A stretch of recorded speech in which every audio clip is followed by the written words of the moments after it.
ಎಲ್ಲರಿಗೂ ನಮಸ್ಕಾರ. I am Chandrasekhar AC, Assistant Professor of Mathematics.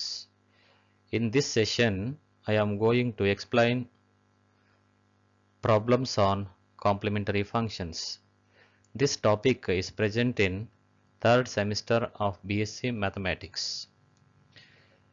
In the previous session, we all learned about auxiliary equation and general solution of the given ordinary differential equation of higher order. Higher order ಅಂದ್ರೆ order greater than or equal to 2 ಇರ್ತಕ್ಕಂಥದ್ದು, degree 1 ಇರೋದು.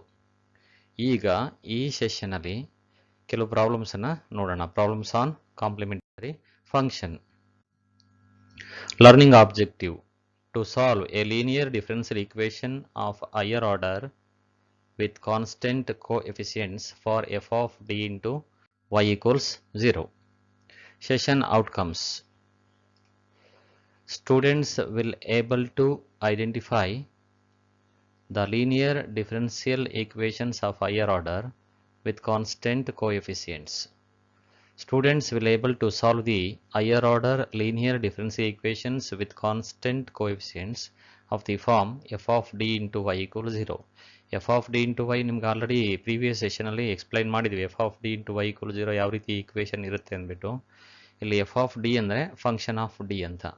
So capital D ಬಂದು, what is the meaning of capital D? D equals small D by d y, sorry d by d x, small D by d x, replacing dy by dx or small d by dx by capital D in the given linear differential equation. Prerequisites: finding the auxiliary equation for f of d into y equals 0. Identify the rules to find the complementary function for f of d into y equals 0. ಇಲ್ಲಿ ನೋಡಿ right side 0 ತಗೋತಿದ್ದೀವಿ.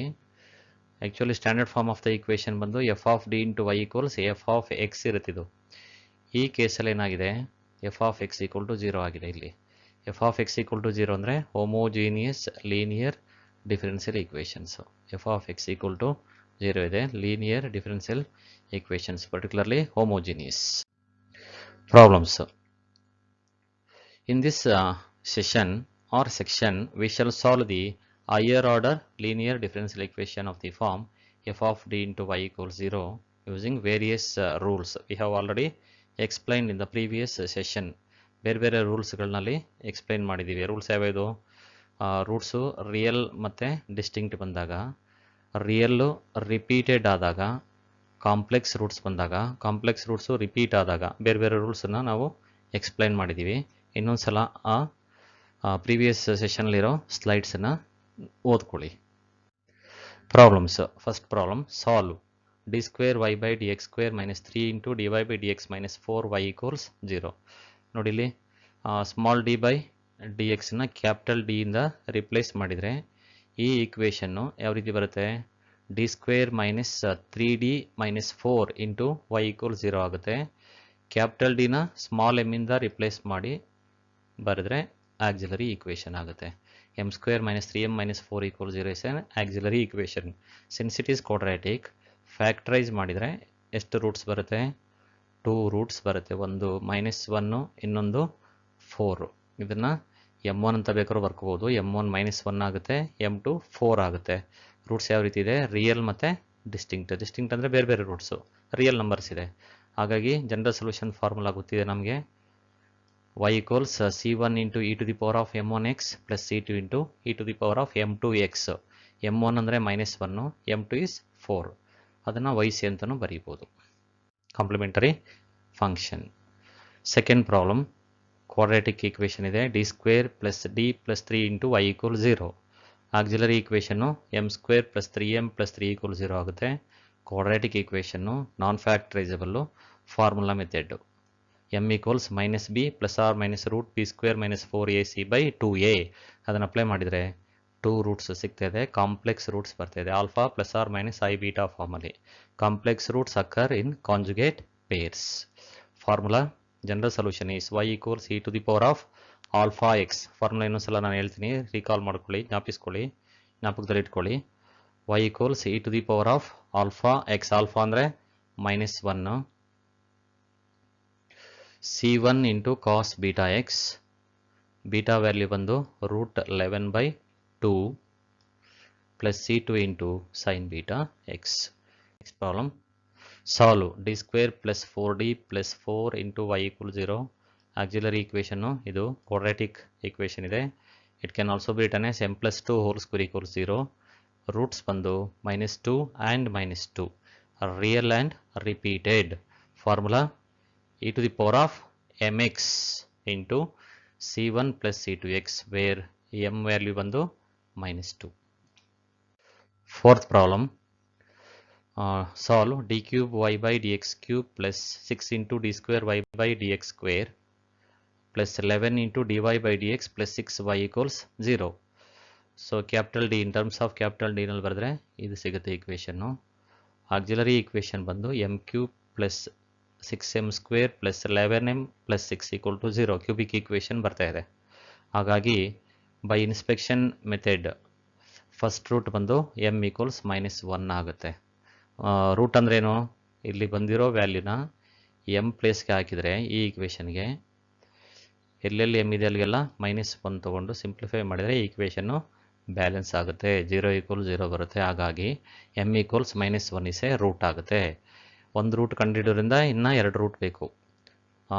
Remaining 2 roots is obtained by applying synthetic division method to get an equation m square plus 5m plus 6 equal to 0. Synthetic division apply ಮಾಡಿದ ಮೇಲೆ quadratic equation ಈ ಥರ ಸಿಗುತ್ತೆ. ಇದು quadratic equation ಆಗಿರೋದ್ರಿಂದ factorise ಮಾಡ್ಬೋದು. 2 ರೂಟ್ಸ್ ಬರ್ತಾ ಇದೆ ಇಲ್ಲಿ, ಒಂದು -2 ಇನ್ನೊಂದು -3. ಟೋಟಲಿ 3 ರೂಟ್ಸ್ ಸಿಕ್ಕಿದೆ. -1 -2 -3 all are real and distinct ಇದೆ. ಹಾಗಾಗಿ ಸೊಲ್ಯೂಷನ್ ಬಂದು y equals c1 into e to the power of m1x, m1 is -1 plus c2 into e to the power of m2x. m2 value ಬಂದು -2, m3 ಬಂದು -3. Fifth problem. Solve d cube minus 3d plus 2 into y equal 0. ಇದು ಅಷ್ಟೇ cubic LDE ಇದೆ. ಇದು ಇದೇನಿದು auxiliary equation. m cube minus 3m plus 2 equal 0. Inspection ಮೆಥಡಲ್ಲಿ ನೋಡಿದಾಗ m equals 1 is a first root ಆಗುತ್ತೆ, is a root. Remaining 2 roots ಇಲ್ಲಿಂದ ತೊಗೋಬೋದು. ಇಲ್ಲಿಂದ m square plus m minus 2 equal to 0. Synthetic division method ನಿಮಗೆ ಗೊತ್ತಿದೆ ಅಂತ ಅಂದ್ಕೊಂಡಿದ್ದೀನಿ. ಅದನ್ನು ಕಲ್ತ್ಕೊಂಡು ಸಿಂಥೆಟಿಕ್ ಡಿವಿಷನ್ ಮೆಥಡ್ ಅಪ್ಲೈ ಮಾಡಿಕೊಂಡು ಈ ಈಕ್ವೇಷನ್ನ ಫೈಂಡ್ ಔಟ್ ಮಾಡ್ಕೊಳ್ಳಿ. ಇದು ಕ್ವಾಡ್ರಾಟಿಕ್ ಇರೋದ್ರಿಂದ ಇಲ್ಲಿ 2 ರೂಟ್ ಸಿಗ್ತಾ ಇದೆ. ಒಂದು 1, ಇನ್ನೊಂದು -2. Totally 3 roots. 1 1 -2. ಫಸ್ಟ್ 2 ರೂಟ್ಸ್ ಏನಾಗಿದೆ, ರಿಪೀಟ್ ಆಗಿದೆ, real and repeated. -2 is the third root. So solution is for first 2 ರೂಟ್ಸ್ಗೆ ಇದು ತೊಗೋಬೇಕು. c1 plus c2x into e to the power of mx. m ಎಲ್ ಎಷ್ಟು 1 ಇದೆ, plus c3 into e to the power of m2x. m2 is -2. Multiple choice question. Solution of d square y by dx square minus 4y is 0. ಇದರ auxiliary equation ಬಂದು ಏನು, m square minus 4 equals 0 ಆಗುತ್ತೆ. Quadratic ಇದೆ. m square minus 4 0 ಅಂದರೆ m square equals plus 4 ಆಗುತ್ತೆ. m value ಬಂದು plus or -2. ಒಂದು +2, ಇನ್ನೊಂದು -2. ರಿಯಲ್ ರೂಟ್ಸು ಡಿಸ್ಟಿಂಕ್ಟ್ ಇದೆ. ಆನ್ಸರ್ ಬಂದು ಯಾವುದು, ಫಸ್ಟ್ ಆನ್ಸರ್ ಆಗುತ್ತೆ ಅಲ್ವಾ. y equals c1 into e to the power of m1x. m1 ಅಂದರೆ 2 ಇದೆ, plus c2 into e to the power of -2x. m2 ಅಂದರೆ -2. Answer A. Second question. Solution of d minus 1 whole cube into y equal 0. Auxiliary equation ಯಾವ ರೀತಿ ಇರುತ್ತೆ, m minus 1 whole cube equals 0. m minus 1 whole cube equal 0 ಅಂದರೆ m value ಎಷ್ಟಾಗುತ್ತೆ, 1 ಆಗುತ್ತೆ. 1 3 times repeat ಆಗುತ್ತೆ. Same root repeat ಆಗುತ್ತೆ. Real root repeats thrice. Therefore second ಕ್ವೆಶ್ಚನ್ಗೆ answer ಯಾವುದಾಗ್ಬೋದು, y equals c1 plus, answer C ಅಲ್ವಾ. ನೋಡಿಲಿ, y equals c1 plus c2x plus c3x square into e to the power of mx. m ಅಂದರೆ ಇಲ್ಲಿ 1 value. Repeated roots ಬಂದಾಗ ಇದು solution. ಮೇಲ್ಗಡೆ explain ಮಾಡಿದ್ದೀವಿ, ರೂಲ್ಸ್ ಎಲ್ಲ ಕಲ್ತ್ಕೊಳ್ಳಿ. Third one, solution for d cube y equals 0. Auxiliary equation ಏನಿದು m to the power of 5 equals 0 ಆಗುತ್ತೆ. m 0 ಆಗುತ್ತೆ. 0 ಎಷ್ಟು ಸಲ ರಿಪೀಟ್ ಆಗುತ್ತೆ? 5 ಟೈಮ್ಸ್ ರಿಪೀಟೆಡ್ ಆಗ್ತದೆ. ಹಾಗಾಗಿ ಅದರ ಸೊಲ್ಯೂಷನ್ ಬಂದು is it a? yes.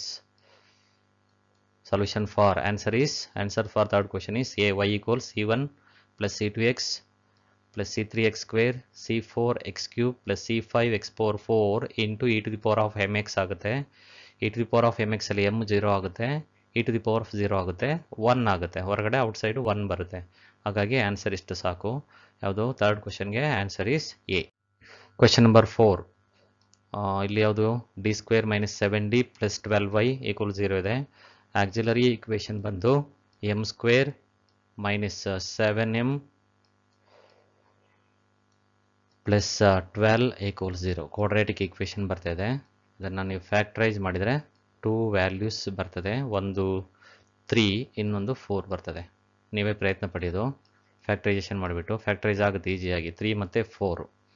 So ಅದರ ಸೊಲ್ಯೂಷನ್ ಬಂದು ಯಾವ ರೀತಿ ಇರಬೇಕು ನಮಗೆ? e to the power of m1x c1 into e to the power of m1x plus c2 into e to the power of m2x ಫಾರ್ಮಲ್ಲಿ ಇರಬೇಕು. ಹಾಗಾಗಿ ಯಾವುದು ಅದಕ್ಕೆ ಕರೆಕ್ಟ್ ಆನ್ಸರ್ ಆಗುತ್ತೆ? Is it D? Yes, answer is D. c1 into e to the power of m1x plus c2 into e to the power of m2x ಆ ಫಾರ್ಮಲ್ಲಿದೆ. ಹಾಗಾಗಿ answer D ಆಗುತ್ತೆ. Question number 5. Solution for d to the power of 4 minus 16 into y equals 0. ಇದರ auxiliary equation ಯಾವುದು? m to the power 4 minus 16 ಬೇಕಾದ್ರೆ ನಾವು ಈ ಥರನೂ ಬರ್ಕೋಬೋದು, 2 to the power of 4 ಅಂತ. 2 to the power 4 equals 0. ಇದಕ್ಕೆ a power 4 minus b power 4 formula apply ಮಾಡಿ factorise ಮಾಡ್ಕೋಬೋದು. ಅಥವಾ it can also B return as m square whole square minus 2 square whole square ಫಾರ್ಮಲ್ಲಿ ಬರೆದು A square minus B square formula ಬೇಕಾದರೂ apply ಮಾಡಿಕೊಂಡು ವ್ಯಾಲ್ಯೂಸನ್ನು ಕಂಡುಹಿಡಿಬೋದು. M ವ್ಯಾಲ್ಯೂಸನ್ನು 4 values ಬರುತ್ತೆ. ಒಂದು ಫಸ್ಟು 2 ವ್ಯಾಲ್ಯೂಸ್ ಬಂದು ಪ್ಲಸ್ ಆರ್ ಮೈನಸ್ 2, ಇನ್ನು 2 route plus or minus 2i ಬರುತ್ತೆ. ಚೆಕ್ ಮಾಡಿ. ಒಟ್ಟು 4 ರೂಟ್ಸು, 2 ರಿಯಲ್ ಮತ್ತು ಡಿಸ್ಟಿಂಕ್ಟು, ಇನ್ನೆರಡು ಇಮ್ಯಾಜಿನರಿ ರೂಟ್ಸ್ ಅಥವಾ complex roots. For question number 5 suitable answer ಯಾವುದಾಗುತ್ತೆ? Answer is C. ರೂಲ್ಸನ್ನು ನೋಡಿಬಿಟ್ಟು ಕಲ್ತ್ಕೊಳ್ಳಿ. ಮೇಲ್ಗಡೆ ಎಕ್ಸ್ಪ್ಲೈನ್ ಮಾಡಿದ್ದೀವಿ ಪ್ರೀವಿಯಸ್ ಸೆಷನ್ ಎಲ್ಲ. ಇನ್ನೊಂದು ಸಲ ಸ್ಲೈಡ್ಸ್ ಎಲ್ಲ ನೋಡಿಕೊಂಡು ಅಭ್ಯಾಸ ಮಾಡ್ಕೊಳ್ಳಿ. There for answer for fifth question is y equals c1 into e to the power of 2x plus c2 into e to the power of minus 2x plus a cos 2x plus b sin 2x. ಹೆಚ್ಚೆಚ್ಚು ಪ್ರಾಬ್ಲಮ್ಸ್ಗಳನ್ನು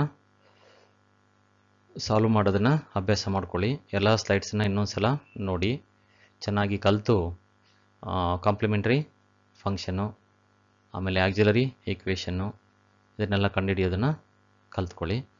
practice ಮಾಡಿ. Thank you.